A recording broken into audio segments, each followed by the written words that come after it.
ಜಾತಿಯಲ್ಲೇ ಬೇಡ, ನಿರ್ಮಲ ಭಕ್ತಿ. ತಾನು ಶಿಕಾರಿ ಮಾಡಿದಂಥ ಮಾಂಸವನ್ನೇ ಶಿವಲಿಂಗದ ಮುಂದಿಟ್ಟು ಹಸಿವೆ ಆಗಿದೆಯಾ ತಗೋ ಅಂಥೇಳಿ ನಿರ್ಮಲ ಭಕ್ತಿಯಿಂದ ಬೇಡ್ಕೊಳ್ತಿದ್ದ. ಅವನಿಗೆ ಶಿವ ಪ್ರತ್ಯಕ್ಷ ಆದ. ಭಕ್ತ ಕುಂಬಾರನಿಗೆ ಶಿವ ಪ್ರತ್ಯಕ್ಷ ಆದ. ಅಕ್ಕಮಹಾದೇವಿಗೆ ಭಗವಂತ ಪ್ರತ್ಯಕ್ಷ ಆದ. ಕನಕದಾಸರಿಗೆ ತಾನು ಇರುವ ಕಡೆಗೇ ಭಗವಂತ ದರ್ಶನ ಕೊಟ್ಟ. ಇದರ ಅರ್ಥ ಏನು? ಸಮಾಜ ಪರಿವರ್ತನೆಗೆ ಸಂದೇಶ ಕೊಡುವ ಕೆಲಸವನ್ನು ನಮ್ಮ ಪೂರ್ವಿಕರು ಮಾಡಿದ್ರು. ಸಮಾಜ ಅಂದರೆ ಹೀಗೆ ಅಂಥೇಳಿ. ಮತ್ತು ಬಸವಣ್ಣನವರು ಮಧುವರಸ ಮತ್ತು ಹರಳಯ್ಯನವರ ಕುಟುಂಬಕ್ಕೆ ಮದುವೆ ಮಾಡಿಸಿದರು. ಆದರೆ ಅದಕ್ಕಿಂತ ಮುಂಚೆನೇ ಈಗ ಅದು ಮಧುವರಸ ಮತ್ತು ಹರಳಯ್ಯನವರ ಮದುವೆ ಸುಖಾಂತ್ಯವಾಗಿ ಪರಿವರ್ತನೆ ಆಗಲಿಲ್ಲ. ಅದು ದುಃಖದಲ್ಲಿ ಅಂತಿಮ ಆಯಿತು, ಕೊನೆ ಆಯಿತು, ದುಃಖದಲ್ಲಿ ಕೊನೆ ಆಯಿತು. ಆದರೆ ವಸಿಷ್ಠ ಮತ್ತು ಅರುಂಧತಿಯವರ ಮದುವೆ ಅದು ದುಃಖದಲ್ಲಿ ಕೊನೆ ಆಗಲಿಲ್ಲ. ವಸಿಷ್ಠರು ಇಕ್ವಾಕು ವಂಶದ ಕುಲಪುರೋಹಿತರು. ಅರುಂಧತಿ ಮಾದಿಗ ಕನ್ಯೆ, ಬ್ರಾಹ್ಮಣ ಶ್ರೇಷ್ಠ ವಸಿಷ್ಠ, ಅರುಂಧತಿ ಮಾದಿಗ ಕನ್ಯೆ. ಅವತ್ತು ಅದು ಚರ್ಚೆ ವಿಷಯ ಆಗಲಿಲ್ಲ. ಆಕೆ ಗುರುಪತ್ನಿ ಆದಳು. ಅತ್ಯಂತ ಸಹಜವಾಗಿ ಸ್ವೀಕಾರ ಮಾಡ್ತು. ಇದು ಯಾಕೆ ಸ್ವೀಕಾರ ಮಾಡ್ತು ಅಂದರೆ ಅದು ನೀತಿ ಪ್ರಧಾನ ಆಗಿದ್ದ ಕಾರಣಕ್ಕೆ ಸ್ವೀಕಾರ ಮಾಡ್ತು. ಈಗ ನಾವು ಜಾತಿ ವ್ಯವಸ್ಥೆನ ಕೊನೆಗಾಣಿಸ್ಬೇಕು, ಸಂವಿಧಾನದ ಆಶಯವನ್ನು ಎತ್ತಿಡಿಬೇಕು ಅಂತಂದರೆ ಒಂದು ನಿರ್ಣಯ ಮಾಡೋಣ. ನಮ್ಗೆ ಯಾವುದ್ರಲ್ಲೂ ಈಗ ಜಾತಿಯನ್ನು ಎಲ್ಲೂ ಬಳಕೆ ಮಾಡೋಕ್ಕೆ ಅವಕಾಶ ಇಲ್ಲ. ಮಾಡಬಾರ್ದು. ಏನಾಗುತ್ತೆ? ಬರೀ ಮದುವೆಗೆ ಮಾತ್ರ ಜಾತಿ ಮೀರಿದ್ರು ಸಾಕ? ಚುನಾವಣೆಗೆ ಟಿಕೆಟ್ ಕೊಡಬೇಕಾದ್ರೆ ಜಾತಿನ ಮೀರಬಾರ್ದಾ? ಹೇಳಿ, ಯಾವ ಸಣ್ಣ ಸಮಾಜಕ್ಕೆ ಇವತ್ತು ಯಾವ ಪಕ್ಷ ಧೈರ್ಯವಾಗಿ ಕರೆದು ಟಿಕೆಟ್ ಕೊಡೋ ವಾತಾವರಣ ಇದೆ ಹೇಳಿ? ಅವನು ಎಷ್ಟೇ ಯೋಗ್ಯನಿದ್ರು, ಎಷ್ಟೇ ಅಪವಾದ ಇರ್ಬೋದು, ಅವನು ಎಷ್ಟೇ ಯೋಗ್ಯನಿದ್ರು ಸಣ್ಣ ಸಮಾಜಕ್ಕೆ ಕೊಡ್ತೀವ, ಅದರೊಳಗೆ ಉಪಸಮಾಜ ಹುಡುಕ್ತೀವಿ, ಸಬ್ ಕ್ಯಾಸ್ಟ್ ಹುಡುಕ್ತೀವಿ. ಅಂದರೆ ಈ ಸಬ್ ಕ್ಯಾಸ್ಟ್ ಹುಡುಕಿ ನಾವು ಜಾತಿನ ಹೇಗೆ ಸರಿ ಮಾಡಲಿಕ್ಕೆ ಸಾಧ್ಯ ಇದೆ? ಅದಕ್ಕೆ ಈ ಸಮಾಜ ಪರಿವರ್ತನೆ ಮಾರ್ಗವನ್ನು ಕೂಡ ಹುಡುಕಬೇಕಾದ ಅವಶ್ಯಕತೆ ಇದೆ ಅಂತಕ್ಕಂಥದ್ದು ನಾನು ಈ ಸಂದರ್ಭದಲ್ಲಿ ಹೇಳಲಿಕ್ಕೆ ಬಯಸ್ತೇನೆ. ಇನ್ನು ಈ ಜಾತಿ ವ್ಯವಸ್ಥೆ ಹಿಂದೂಗಳಲ್ಲಿ ಮಾತ್ರ ಇಲ್ಲ. ನಾನು ಅಂದ್ಕೊಂಡಿದ್ದೆ ಇಸ್ಲಾಂ ಒಳಗೆ ಜಾತಿ ಇಲ್ಲೇನೋ ಅಂಥೇಳಿ. ಇಸ್ಲಾಂನೊಳಗೆ ನಮ್ಮ ರಾಜ್ಯದಲ್ಲೇ 99ಕ್ಕೂ ಹೆಚ್ಚು ಜಾತಿಗಳಿದ್ದಾವೆ.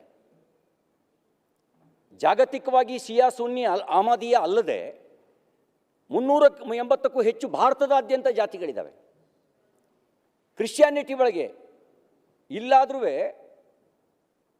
ದೇವನೊಬ್ಬ ನಾಮ ಹಲವು ಅನ್ನೋ ತತ್ವ ಇದೆ. ಯಾವ ದೇವರನ್ನು ಯಾವ ರೂಪದಲ್ಲೂ ಬೇಕಾದ್ರೆ ಆರಾಧನೆ ಮಾಡೋಕ್ಕೆ, ಯಾವ ರೀತಿಯಲ್ಲಿ ಬೇಕಾದ್ರೂ ಆರಾಧನೆ ಮಾಡೋದಕ್ಕೆ ಭಾರತೀಯ ದರ್ಶನಗಳು ಅವಕಾಶ ಕೊಡ್ತವೆ. ಹಾಗಾಗಿ ತನಗೆ ಬೇಕಾಗಿದ್ದನ್ನೇ ತಾನು ದೇವರಾಗಿ ಸೃಷ್ಟಿ ಮಾಡ್ಕೊಳ್ಬೋದು.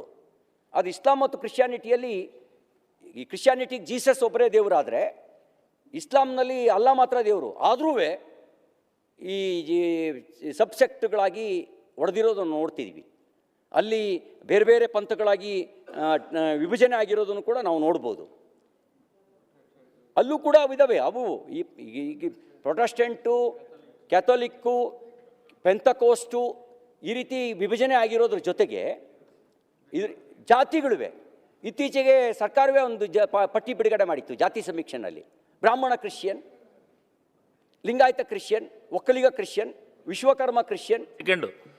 ಬಿಡುಗಡೆ ನಾವು ಮಾಡಿಲ್ಲ, ಸಿಟಿದವೇ ಅವರು ಬರ್ಸಿದ್ದಾರೆ, ಅವರೇ ಡಿಕ್ಲೇರ್ ಮಾಡ್ಕೊಂಡಿದ್ದಾರೆ. ಈಗ ನೀವೇನಾಗ್ತೀರಿ? ನೀವೇ ಬನ್ನಿ, ನೀವು ಬರ್ದಿಲ್ಲ. ಒಂದ್ ಸೆಕೆಂಡ್ ನೀವು ಏನ್ ಮಾಡ್ತಿದ್ದೀರಿ ಅಂತಂದ್ರೆ, ನೀವು ಅದನ್ನ ತಪ್ಪು ಇದಕ್ಕೆ ಕಳ್ಸೋದು ಬೇಡ. ಈಗ ನಾನೇ ವಾಲಂಟ್ರಿಯಾಗಿ ನಾನು ಬರ್ಸಿದ್ದೀನಿ, ನೀವೇನ್ ಮಾಡೋರು? ಅವರು ಬರ್ಸಿದ್ದಾರೆ, ನಾನು ಬ್ರಾಹ್ಮಣ ಕ್ರಿಶ್ಚಿಯನ್. ಸರ್ಕಾರ ಪಟ್ಟಿ ಸ್ವಾಮಿ, ನಾವು ಸರ್ಕಾರ ಬರ್ದಿದ್ದಲ್ಲದು ಕ್ಲಾರಿಫಿಕೇಶನ್. ನೀವು ಹೇಳಿದ್ದಕ್ಕೆ ನಾನು ಹೇಳ್ತಾ ಇದ್ದೀನಿ. ರೆಫರೆನ್ಸ್ ಕೊಟ್ಟಿದ್ದಾರೆ, ಆದ್ರೆ ಸರ್ಕಾರ ಆಗಿ ಮಾಡಿದೆ, ಸರ್ಕಾರ ಪಟ್ಟಿ ಬಿಡುಗಡೆ ಮಾಡಿದೆ ಅಂತಂದ್ರು. ಅದಕ್ಕೆ ಹೇಳಿದೆ ನಾನು. ಆರೋಪ ಅಲ್ಲ, ಖಂಡಿತ ಆರೋಪ ಅಲ್ಲ. ನಾನು ಹೇಳ್ತಾ ಇರೋದು ಈ ಸಮಾಜದ ವ್ಯವಸ್ಥೆ ಕುರಿತಾಗಿ ನಾನು ಹೇಳ್ತಾ ಇರೋದು. ನನ್ನ ಅನುಭವ ಸಭಾಪತಿಗಳೇ, ನಾನು ಹಿಂದುತ್ವದ ಪ್ರಭಾವದೊಳಗೆ ಬೆಳೆದೆ. ಜಾತಿಯೂ ಕೂಡ ನಮ್ಮ ದೇಶಕ್ಕೆ ಮತ್ತು ಹಿಂದುತ್ವಕ್ಕೆ ಮಾರಕ. ಜಾತೀಯತೆ ಅನ್ನೋದನ್ನು ತಲೆ ಒಳಗೆ ತುಂಬಿಸ್ಕೊಂಡು ಮನೆಯಲ್ಲಿ ಪರಿವರ್ತನೆ ತರಬೇಕು ಅಂತ ಪ್ರಯತ್ನ ಮಾಡಿದೆ. ನನ್ನ ಜೊತೆಯಲ್ಲೇ ನಮ್ಮೂರಿನಲ್ಲಿ ನಮ್ಮ ಮನೆಯಲ್ಲಿ ಒಂದು ಕಾಲದಲ್ಲಿ ಜೀತಕ್ಕಿದ್ದವ್ರ ಮನೆ ಮಗ, ನಾವೆಲ್ಲ ಒಟ್ಟಿಗೆ 4ನೇ ಕ್ಲಾಸ್ವರೆಗೂ ಒಟ್ಟಿಗೆ ಹೋಗಿದ್ದೀವಿ. ಹಲಸಿನ ಹಣ್ಣು ಒಟ್ಟಿಗೆ ಹಂಚ್ಕೊಂಡು ತಿಂದಿದ್ದೀವಿ. ನಮ್ಮ ಮನೇಲಿ ಅವತ್ತು ಜೀತ ಪದ್ಧತಿ ಇದ್ದ ಕಾಲದಲ್ಲಿ ಅವ್ರು ನನ್ನ ಹೆಗಲ ಮೇಲೆ ಕೂರಿಸ್ಕೊಂಡು ಒಂದು ಕಡೆ ಅವ್ರ ಮಗನ ಒಂದು ಕಡೆ ನನ್ನನ್ನು ಹೆಗಲ ಮೇಲೆ ಕೂರಿಸ್ಕೊಂಡು ಹೋಗಿದ್ದಾರೆ. ಅವಾಗೇನೂ ನಮಗೆ ಅನಿಸಿರಲಿಲ್ಲ. ಆದರೆ ಜಾತಿಯ ಅಡ್ಡಗೋಡೆ ಎಷ್ಟು ಪರಿಣಾಮಕಾರಿಯಾಗಿ ಇರುತ್ತೆ ಅಂದರೆ ನಮ್ಮ ಮನೆಯಲ್ಲಿ ಅವತ್ತಿನ ಪದ್ಧತಿ ಸೂರು ಪಕ್ಕದಲ್ಲಿ ಫಸ್ಟ್ ಚಿಪ್ಪು ಆಮೇಲೆ ಲೋಟ, ಈಗ ಪರಿವರ್ತನೆ ಆಗಿದೆ. ಅಲ್ಲಿ ಇಟ್ಟಿರ್ತಿದ್ರು, ಅವರೇ ತೊಳ್ಕೊಳ್ಳೋರು, ಕುಡಿಯೋರು, ಕಾಫಿ ಹಾಕೋರು. ಅಮರೇ ಕಾಫಿ ಅಂದರೆ ಕಾಫಿ ಹಾಕೋರು. ಆ ಪದ್ಧತಿ ಇತ್ತು. ನಾನು ಹಳ್ಳೀಲಿ ಹುಟ್ಟು ಬೆಳೆದವನು. ನಮ್ಮ ಹಳ್ಳಿಗಳು ಆ ಪದ್ಧತಿ ಇತ್ತು. ಆದರೆ ಇನ್ನೂ ಒಂದು ಪದ್ಧತಿ ಇತ್ತು. ಒಂದಿನ ಕಾಫಿ ಮೂಟೆ ಹೊತ್ಕೊಂಡು ಲಕ್ಷ್ಮಿ ಅಂಥೇಳಿ ನಮ್ಮ ಮನೆ ಕೆಲಸಕ್ಕೆ ಬರೋರು, ಅವರು ಪರಿಶಿಷ್ಟ ಜಾತಿಗೆ ಸೇರಿದವರು. ಕಾಫಿ ಒಳಗಡೆ ಮಳೆ ಬಂತು ಅಂತ ಒಳಗೆ ಸುರಿಯೋಕ್ಕೆ ಹೇಳಿದರು ನಮ್ಮಪ್ಪ. ಎಲ್ಲರೂ ಹೊತ್ಕೊಂಡು ಬರ್ತಿದ್ರು. ಅವ್ರು ಯಾವುದೋ ಯೋಚನೆಯಲ್ಲಿ ಯಾವಾಗಲೂ ಏನು ಮಾಡೋರು, ಹೊಸ್ಲು ಬಾಗಿಲಲ್ಲಿ ಇಟ್ಬಿಡೋರು. ಒಳಗೆ ತಗೊಂಡು ಬಂದು ಕಾಫಿ ಮೂಟೆ ಬೇರೆಯವರು ಎತ್ಕೊಂಡು ಹೋಗೋರು ಒಳಗೆ. ಅವರು ಅದೇ ಇದರೊಳಗೆ ಹಿಂಗೆ ಬಂದಳು. ನಮ್ಮಮ್ಮ ಅರಿವಿಲ್ಲದೆ ಪರಿಶಿಷ್ಟ ಜಾತಿಯವರು ಒಳಗೆ ಬಂದರೆ ಅದು ದೇವ್ರ ಮನೆಗೆ ಬಂದಂಗೆ ಅಂತ ಭಾವಿಸಿ ಅವ್ರಿಗೆ ಉಡಿ ತುಂಬಿ ಕುಂಕುಮ ಇಟ್ಟು ಪೂಜೆ ಮಾಡಿ ಕಳಿಸಿದ್ದು ನಾವು ನೋಡಿದ್ದೆ. ನಾನು ಇದೇನಿದು, ಮನೆ ಹೊರಗೆ ಬರಬೇಡ ಅಂತ ಹೇಳಿ ಒಳಗೆ ಬರಬೇಡ ಅಂತ ಹೇಳ್ತಾರೆ, ಚಿಪ್ಪಿಡ್ತಾರೆ, ಬೇರೆ ಲೋಟ ಇಡ್ತಾರೆ. ಅದು ಈ ಪದ್ಧತಿಯೂ ಇದೆಯಲ್ಲ. ನನಗೆ ಅವಾಗ ಅನ್ನಿಸ್ತು, ಎಲ್ಲೋ ಈ ಪದ್ಧತಿ ಇದ್ದಿದ್ದು ಕಾಲಕ್ರಮೇಣಗಳಲ್ಲಿ ವ್ಯತ್ಯಾಸನೂ ಆಗಿರ್ಬೋದು ಅಂಥೇಳಿ ಅನ್ನಿಸ್ತು. ಅರಿವಿದ್ದು ಬಂದರೆ ಜಗಳ. ನಾನು ಹೇಳ್ತಾ ಇದ್ದೀನಲ್ಲ, ಜಗಳ. ನಾನೇನು ಯೋಚನೆ ಮಾಡಿದೆ, ಸಾಮಾನ್ಯ ನಮಗೆ ಆಳ್ಗೆ ಹೇಳೋಕ್ಕೆ ಅಂತೇಳಿ ಕಳಿಸೋರು, ಬೇಸಾಯಕ್ಕೆ ಹೇಳೋಕ್ಕೆ ಕಳಿಸೋರು. ಆವಾಗ ಅಲ್ಲಿ ಯಾರ ಮನೇಲಿ ಎತ್ತು ಪತ್ತು ಎಲ್ಲ ಕಟ್ಟಿರ್ತಾರೆ, ಅಲ್ಲಿ ಕಾಲೋನಿಗಳಲ್ಲಿ ತಾಂಡೆಗಳಲ್ಲಿ ನಾವು ಹೇಳಕ್ಕೆ ಹೋಗ್ತಿದ್ದು. ನಾವು ಅಲ್ಲಿ ಕಾಲೋನಿ ಒಳಗೆ ಹೋದಾಗ ಅವ್ರು ನಮ್ಮನ್ನು ಗೌಡ್ರೆ ಸೂರ್ಕೆ ಒಳಗೆ ಬರಕ್ಕೆ ಬಿಡ್ತಾ ಇರಲಿಲ್ಲ, ಬರಬಾರ್ದು ಅಂತ. ನಾವು ಹೋಗಬಾರ್ದು ಅಂತ, ಒಳಗೆ ಹೋಗಬಾರ್ದು ಅಂತ ಆ ಪದ್ಧತಿನೂ ಇದೆ. ಇತ್ತು. ಬರೀ ಇದು ಅಂತಲೇ ಅಲ್ಲ, ನಾವೀಗ ಸವರ್ಣೀಯ ಅವೆಲ್ಲ ನಾನು ಪದ್ಧತಿಲಿ ನಂಬಿಕೆ ಇಟ್ಟಿಲ್ಲ. ನಾವೇನಾದ್ರು ಒಳಗೆ ಹೋದರೆ ಹೊರಗೆ ಬರೋಂಗಿಲ್ಲ ನಾವು ದೇವಕ್ಕಂಗೆ ಅಂಥೇಳಿ ಆ ಪದ್ಧತಿನೂ ಇದೆ. ಆಮೇಲೆ ಆವಾಗ ಸಭಾಪತಿಗಳೇ ಏನು ಮಾಡಬೇಕು, ನಮ್ಮ ಮನೇಲಿ ಪರಿವರ್ತನೆ ತರಬೇಕಲ್ಲ. ನಮ್ಮ ಅಮ್ಮನಿಗೆ ಏನೋ ಒಂದು ಸರಿ ಹೇಳಿದೆ ನಾನು, ನಿಂದೆಲ್ಲ ಹೊರಗಿಟ್ಕ, ಅದೆಲ್ಲ ಒಳಗೆ ತರಬೇಡ ಅಂತ ಹೇಳ್ತೇನೆ ನಮ್ಮಮ್ಮ. ಏನು ಮಾಡೋದು, ನಮ್ಮ ಅಮ್ಮನ ಏನಾರು ಬದಲಾಯಿಸ್ಬೇಕಲ್ಲ. ಏನು ಮಾಡಿದೆ, ಮೊದಲನೇ ಸರಿ ಶಬರಿಮಲೆ ಮಾಲೆ ಹಾಕಿ ಯೋಚನೆ ಮಾಡಿ ಪಟ್ಟಿ ಯಾರ್ಯಾರು ಮಾಲೆ ಹಾಕಿದ್ದಾರೆ ಅಂತ ಪಟ್ಟಿ ಮಾಡಿದೆ. ನಾನು ಮಾಲೆ ಹಾಕಿದ್ದೆ. ಎಲ್ಲ ಪಟ್ಟಿ ಮಾಡಿ ನಮ್ಮೂರಲ್ಲಿ ಎಲ್ಲ ಜಾತಿಯವ್ರನ್ನೂ ಕರೆದೆ, ಅದರಲ್ಲಿ SC ST ಸೇರಿದಂತೆ. ಒಂದು ಮೊದಲನೇ ಸರಿ ಮಾಲೆ ಹಾಕಿದ್ದು ನಮ್ಮ ಮನೆಯಲ್ಲೇ ಮೊದಲನೇ ಸರಿ ಹಾಕಿದ್ದು. ಅಮ್ಮನಿಗೆ ಹೇಳಿದ್ದೆ, ಅಕ್ಕನಿಗೆ ಅಮ್ಮನಿಗೆ ಎಲ್ಲ, ನಾವೆಲ್ಲ ಮಾಲಾಧಾರಿಗಳು ಬರ್ತೀವಿ ಇವತ್ತು ಮನೇಲಿ ಪೂಜೆ ಭಜನೆ. ಬಂದ ತಕ್ಷಣ ಕಾಲು ತೊಳಿಬೇಕು, ಪಾದ ಪೂಜೆ ಮಾಡಬೇಕು, ಆಮೇಲೆ ನಾವು ಭಜನೆ ಮಾಡ್ತೀವಿ, ಆಮೇಲೆ ನೀವು ಮಡೀಲಿ ಅಡುಗೆ ಮಾಡಬೇಕು, ನಾವು ಪ್ರಸಾದ ಮಾಡ್ತೀವಿ ಅಂತ ಹೇಳಿದ್ದೆ. ನಮ್ಮಮ್ಮ ಶಬರಿಮಲೆ ಮಾಲೆ ಹಾಕಿರೋ ಸ್ವಾಮಿಗಳು ಬರ್ತಾರೆ ಅಂಥೇಳಿ ರಂಗೋಲಿ ಗಿಂಗಲಿ ಎಲ್ಲ ಬಿಟ್ಟು ಎಲ್ಲ ವಿಶೇಷ ಎಲ್ಲ ಅಕ್ಕಪಕ್ಕದವ್ರನ್ನೆಲ್ಲ ಕರೆಸಿ ಸ್ನಾನ ಮಾಡಿ ಎಲ್ಲ ಮಡೀಲಿ ಅಡುಗೆ ಮಾಡಿ ಎಲ್ಲ ಮಾಡ್ಕೊಂಡಿದ್ರು. ನಾವೆಲ್ಲ ನಮ್ಮೂರಲ್ಲಿ ಕರೆದಿದ್ದೆ, ಈ ಜಾತಿ ಬೇಲಿ ಮುರಿಬೇಕು ಅಂತಲೇ. ಅದರೊಳಗಡೆ ಒಂದು ಕಾಲದಲ್ಲಿ ನಮ್ಮ ಮನೆಯಲ್ಲಿ ಜೀತಕ್ಕಿದ್ದವ್ರ ಮಗನೂ ಇದ್ದ. ಒಟ್ಟಿಗೆ ಬಂದ್ವಿ, ಸ್ವಾಮಿಯೇ ಅಯ್ಯಪ್ಪ ಅಂತೇಳಿ ಭಜನೆ ಮಾಡ್ಕೊಂಡು ನಾವೆಲ್ಲ ಒಟ್ಟಿಗೆ ಬಂದರೆ ಎಲ್ಲ ಕಾಲು ಹಿಂಗೆ ನೋಡ್ತಾ ಹಿಂಗೆ ಆರತಿ ಬೆಳಗ್ಬೇಕಾದ್ರೆ ಅಮ್ಮಮ್ಮ ನೋಡೋದು, ಆಕೆ ಕಸಿ ಬಿಸಿ. ಪಾದ ತೊಳಿಬೇಕಾದ್ರೆ ಗೊತ್ತಾಗಲ್ಲ, ಎಲ್ಲ ಕಪ್ಪು ಬಟ್ಟೆ ಹಾಕಿದ್ದೀವಿ, ಎಲ್ಲ ಮಾಲೆ ಹಾಕಿದ್ದೀವಿ, ಎಲ್ಲ ಸ್ವಾಮಿಯೇ ಶರಣಮ್ಮ ಅಂತಿದ್ದೀವಿ. ಆರತಿ ಬೆಳಗ್ಬೇಕಾದ್ರೆ ನೋಡ್ಬಿಟ್ಲು, ಹಿಂಗೆ ಮುಂದೆ ಬಂದಿದ್ದು. ನಾನು ಅಬ್ಸರ್ವ್ ಮಾಡ್ತಾನೇ ಇದ್ದೆ ಅಮ್ಮನ್ನ. ಆದರೆ ಏನೂ ಮಾತಾಡಲಿಲ್ಲ, ಯಾಕೆಂದರೆ ನಾವು ಅದಕ್ಕೊಂದು ಸ್ವಾಮಿಗಳು ಅನ್ನುವಂಥ ಒಂದು ಭಾವನೆ ತುಂಬಿಟ್ಟಿದ್ವಲ್ಲ, ಶ್ರೇಷ್ಠತೆಯನ್ನು ತುಂಬಿದ್ವಲ್ಲ. ಆಮೇಲೆ ಒಳಗೆ ಬಂದು ಭಜನೆ ಮಾಡಿದ್ವಿ, ಸಹಭೋಜನವೂ ಆಯಿತು. ಮೊದಲು ಬೇಲಿ ಮುರಿದಿದ್ದು ಈ ಮಾರ್ಗದಲ್ಲಿ ಭಕ್ತಿ ಚಳುವಳಿಗಳು ಈ ಸಾಮಾಜಿಕ ಅನಿಷ್ಟದ ಬೇಲಿಯನ್ನು ಮುರಿದಿದ್ದಾವೆ.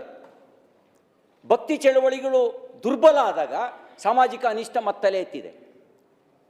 ಈಗ ನಿಮಗೆ ವಾರ್ಕರಿ ಸಂಪ್ರದಾಯ ಇದೆ, ಪಂಡ್ರಾಪುರಕ್ಕೆ ಲಕ್ಷಾಂತರ ಜನ ಹೋಗ್ತಾರೆ. ಯಾವ ಜಾತಿನೂ ಇಲ್ಲ. ಆದರೆ ಆ ವಾರ್ಕರಿ ಸಂಪ್ರದಾಯಕ್ಕೆ ಹೋಗಿ ಬಂದಮೇಲೆ ಮತ್ತೆ ಜಾತಿಭೂತ ಅಂಟ್ಕೊಳ್ಬಿಡುತ್ತೆ. ಈ ವಿಕ್ರಮಾದಿತ್ಯ ಮತ್ತು ಬೇತಾಳನ ಕತೆ ಥರ ಅದು, ಆ ವಿಕ್ರಮಾದಿತ್ಯ ಬೇತಾಳನ ಕತೆ ಥರ ಅದು ವಾಪಸ್ ಅಂಟ್ಕೊಂಡ್ಬಿಡುತ್ತೆ. ಶಬರಿಮಲೆಗೆ ಹೋಗ್ಬೇಕಾದ್ರೆ ಜಾತಿ ಇರಲ್ಲ, ವಾಪಸ್ ಬಂದಮೇಲೆ ಅದು ಜಾತಿ ಮತ್ತು ವಾಪಸ್ ಕೂತ್ಕೊಂಡ್ಬಿಡುತ್ತೆ. ಅದಕ್ಕೆ ಒಂದು ಭಯ, ಒಂದು ಕಾನೂನಿನ ಭೀತಿಯನ್ನು ನಿರ್ಮಾಣ ಮಾಡಬೇಕಾದ ಅವಶ್ಯಕತೆ ಇದೆ. ಹಾಗಾಗಿ ಇದನ್ನು ತರಬೇಕು, ಜೊತೆಗೆ ಪರಿವರ್ತನೆಯೂ ತರಬೇಕು. ಈಗ ಮಾತಾಡ್ತಾ ಹೇಳ್ತಿದ್ರು, ಈಗ ವಿವಿಧ ಸ್ವಾಮಿಗಳು ಇದ್ದಾರಲ್ಲ, ಎಷ್ಟು ಜನ ಅಲ್ಲೊಬ್ಬರು ಇಲ್ಲೊಬ್ಬರು, ಕೆಲವು ವಿಶೇಷ ಪಂಥಗಳು, ಆ ಪಂಥಗಳು ಕೂಡ ಜಾತಿ ಆಗಿಬಿಟ್ಟಿದ್ದಾವೆ. ಅವು ಪಂಥಗಳವು, ಅಲ್ಲಿ ಜಾತಿ ಇಲ್ಲ. ಅಲ್ಲಿ ಅವು ಕೂಡ ಜಾತಿ. ಯಾಕೆ ಅಂತಂದರೆ ಆ ಜಾತಿ ಬಿಟ್ಬಿಟ್ರೆ ಆ ಮಠಕ್ಕೆ ಭಕ್ತರೇ ಇಲ್ದಂಗೆ ಬರ್ತಾರೆ. ಆ ಜಾತಿ ಇರೋದ್ರಿಂದ ಆ ಮಠಗಳು ಉಳ್ಕೊಂಡಿದ್ದಾವೆ, ಭಕ್ತರು ಬರ್ತಾರೆ. ಆ ಜಾತಿ ಬಿಟ್ಟರೆ ಅವರಿಲ್ಲ. ಹಾಗಾಗಿ ಅವ್ರು ಏನು ಮಾಡ್ತಾರೆ, ಜಾತಿಯನ್ನು ಸಂರಕ್ಷಣೆ ಮಾಡ್ತಾರೆ. ಆ ಜಾತಿಗೆ ಒಂದು ಜಗದ್ಗುರುಗಳಾಗ್ಬಿಟ್ಟಿದ್ದಾರೆ. ಎಲ್ಲ ಜಗದ್ಗುರುಗಳು, ಜಗತ್ತಿರೋದು ಒಂದೇ, ಜಗದ್ಗುರುಗಳು ಸಾವಿರಾರು ಜನ. ಯಾಕೆಂದ್ರೆ ಅವ್ರ ಜಗತ್ತು ಬೇರೆ. ಯಾವ್ದು ಜಗತ್ತು ಅಂದರೆ ಜಾತಿ ಜಗತ್ತು. ಅವ್ರದ್ದು ಜಗತ್ತು ಅದು ಜಾತಿ ಜಗತ್ತದು, ಆ ಜಾತಿ ಜಗತ್ತು. ಹಂಗಾಗಿ ಯಾರು ಸಮಾಜ ಪರಿವರ್ತನೆ ತರಬೇಕಾಗಿತ್ತು, ಯಾರು ಭಕ್ತಿ ಚಳವಳಿಗಳನ್ನು ಹುಟ್ಟಾಕಬೇಕಾಗಿತ್ತೋ ಅವರು ಜಾತಿ ಚಳವಳಿಗಳ ನೇತೃತ್ವ ವಹಿಸಿದ್ದಾರೆ. ದುರ್ದೈವ ಇದು. ಮತ್ತು ಅವರು ಯಾರ ಹೆಸರು ಇಡ್ತಾರೆ, ಬಸವಣ್ಣವ್ರ ಫೋಟೋ ಇಡ್ತಾರೆ, ಕನಕದಾಸರ ಫೋಟೋ ಹಾಕೊಳ್ತಾರೆ, ಅಂಬೇಡ್ಕರ್ ಅವ್ರದ್ದು ಹಾಕ್ತಾರೆ, ಬುದ್ಧ ಬಸವ ವೇದಿಕೆ ಅಂತ ಹೆಸರಿಟ್ಟಿರ್ತಾರೆ, ಮತ್ತು ಜಾತಿಯನ್ನು ಪೋಷಣೆ ಮಾಡ್ತಾರೆ. ಹೆಂಗೆ ಸಮಾಜ ಪರಿವರ್ತನೆ ಆಗುತ್ತೆ? ಅದಕ್ಕಾಗಿ ನಾವು ಕಾನೂನಿನ ಜೊತೆಗೆ ಸಮಾಜದಲ್ಲಿರುವಂಥ ಒಂದು ಅಂತಃಸತ್ವ ಇದೆಯಲ್ಲ, ಅಂತಃಸತ್ವ ಯಾವುದು ಅಂತ ಹೇಳಿದ್ರೆ ಅದು ಭಕ್ತಿ ಚಳವಳಿ. ಆ ಭಕ್ತಿ ಚಳವಳಿಗಳನ್ನು ಮತ್ತೆ ಹುಟ್ಟಾಕಬೇಕು. ನೋಡಿ, ಭಾರತೀಯ ಕಲ್ಪನೆಗಳಲ್ಲಿ ಜಾತಿ ಮೇಲೆ ಸ್ವರ್ಗ ಇಲ್ಲ. ಇದೆಯಾ ಜಾತಿ ಮೇಲೆ ಸ್ವರ್ಗ? ನೀವೇನು ಬೇಕಾದ್ರೂ ಹೇಳಿ, ಇಲ್ಲಿ ಎಷ್ಟೇ ಜಾತೀಯತೆ ಮಾಡಿ, ನಾನು ಇಂಥ ಜಾತಿಯಲ್ಲಿ ಹುಟ್ಟಿದ್ದೀನಿ ಅನ್ನೋ ಕಾರಣಕ್ಕೆ ಸ್ವರ್ಗಕ್ಕೆ ಹೋಗ್ಬೋದಾ? ಅಥವಾ ಇಂಥ ಅಧಿಕಾರ ಪದದಲ್ಲಿ ಇದ್ದೀನಿ ಅನ್ನೋ ಕಾರಣಕ್ಕೆ ಸ್ವರ್ಗಕ್ಕೆ ಹೋಗ್ಬೋದಾ?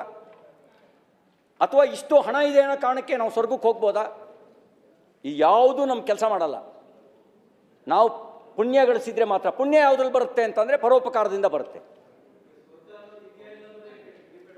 ಅಲ್ಲ, ನಾನು ಹೇಳೋದು ಭಾರತೀಯ ಕಲ್ಪನೆಗಳಲ್ಲಿ ಅಂತ ಹೇಳಿದೆ. ನಾನು ಹೇಳೋದು ಸಮಾಜ ವ್ಯವಸ್ಥೆಯನ್ನು ಸರಿದಾರಿಗೆ ತರೋದಕ್ಕೆ ನಮ್ಮ ಹಿರಿಯರು ಒಂದು ವ್ಯವಸ್ಥೆ ಹಾಕ್ಕೊಟ್ರು. ಆ ವ್ಯವಸ್ಥೆ ಒಳಗೆ ಸ್ವರ್ಗ ನರಕ ಅನ್ನೋದು ಒಂದು ವ್ಯವಸ್ಥೆ, ಕರ್ಮ ಸಿದ್ಧಾಂತ ಅನ್ನೋದು ಒಂದು ವ್ಯವಸ್ಥೆ. ಮಾನ್ಯ ಸಿ ಟಿ ರವರು ಬಹಳ ಉತ್ತಮವಾಗಿ ಮಾತಾಡ್ತಾ ಇದ್ದಾರೆ. ಜಾತಿ ಮುಕ್ತ ಭಾರತವನ್ನು ಕಟ್ಟಬೇಕಂತ ಮಾತಾಡ್ತಾ ಇದ್ದಾರೆ. ಇದ್ರ ಬಗ್ಗೆ ಒಂದು ಅರ್ಧ ಗಂಟೆ ಚರ್ಚೆ ಕೊಟ್ಟರೆ ನಾವೆಲ್ಲರೂ ಮಾತಾಡೋಣ ಜಾತಿ ಮುಕ್ತ ಭಾರತ ಮಾತಾಡೋದ ಬಗ್ಗೆ.